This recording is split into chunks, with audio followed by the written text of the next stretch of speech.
right, good morning, John Adams Middle School. Hey, this morning we are going to be talking about writing a good procedure. This is step 4 of the scientific method. Now, when we talk about writing a good procedure, we're also talking about design an experiment. This is the step where you go and prove if your hypothesis is true or false. This is an important step. Now, let's do a quick review. Let's run through the steps. Step 1 is ask a question. So we've asked our question. Then we're going to do some research, observations on what's going on, learn a little bit about it, see what we can gather. Then we're going to make a hypothesis based on that observation and research.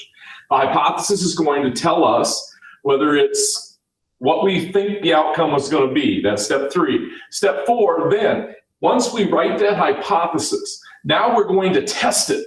And to test it, we have to write a good procedure. We have to design a good experiment. Step 5, once we do that, we got to collect data. That data is our evidence and proof of whether our hypothesis is true or false. And then the last step, we just say it. My hypothesis was true or false. That step 6 is your conclusion. So there's your review for today. Remember, those 6 steps are 6 points on your first test. Know them, know their order. Okay, so today, writing a procedure. A good procedure is like a recipe. If you think about it, if I go to bake cookies and I hand you a note card that says, add flour, add sugar, add water, add milk, add eggs, bake. Can you make me a good cookie every single time?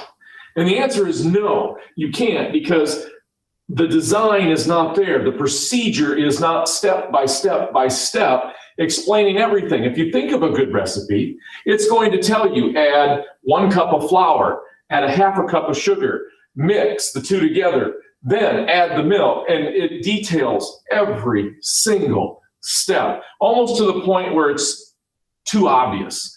And that's what a good procedure is, what we're writing. So in science, when we write a procedure, a lot of times we're talking about measure this, then once that is measured, take this object, move it this far, and lots of numbers, lots of details. A good procedure has measurements, it has data to record, it has information to write down, it tells you what you need to be doing throughout all of this. It also tells you about the controls.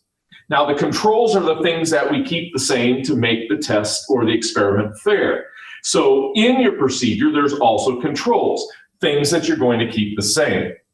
So as we start talking, has a couple simple things to it. And this is what we're talking about when we look at a good procedure. It's going to, number 1, a good procedure is going to be detailed.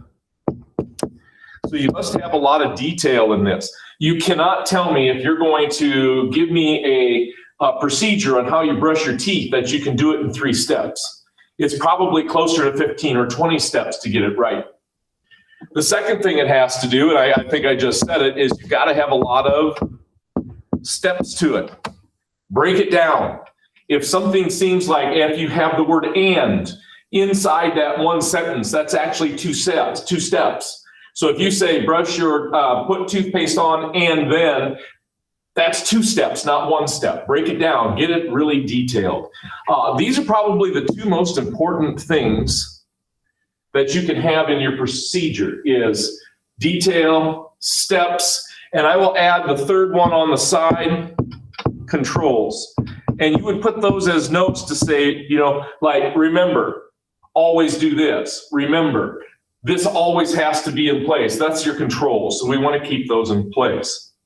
Writing a procedure is not something that is or should be new to you at this point in time. It should be fairly familiar, being able to write steps. So for your assignment for this, what I want you to do is create a new Google Doc.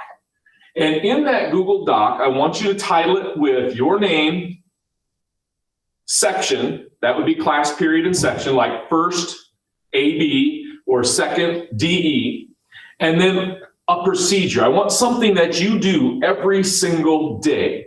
And I want you to write down step by step how you do it. The key here is I need to be able to do it exactly the way you do. So you have to write it detailed enough that I can't mess it up. And remember, I'm a teacher, so I'm going to mess it up if I can. Make sure that you detail it out. So something that you do every single day, for instance, brush your teeth, eat a bowl of cereal, get dressed, put makeup on, something you do every day. And I want you to write down the experiment, the procedure that you use on a Google Doc, step by step, as simple as 1 period, do this, 2 dot, do this, 3 dot, do this. That's what we're talking about. Write it down step by step by step, detailed as possible. Generally speaking, nothing you do should be less than 10 steps. If it is, I want you to think harder about what you just did, and if you detailed it out enough. When you got that Google Doc done, you go back to Google Classroom, you go to the Turn In button on the top, and then you attach this document to it, and that should turn it into me and complete the assignment. Hope you have a great day, and we'll talk to you tomorrow. Thanks, guys.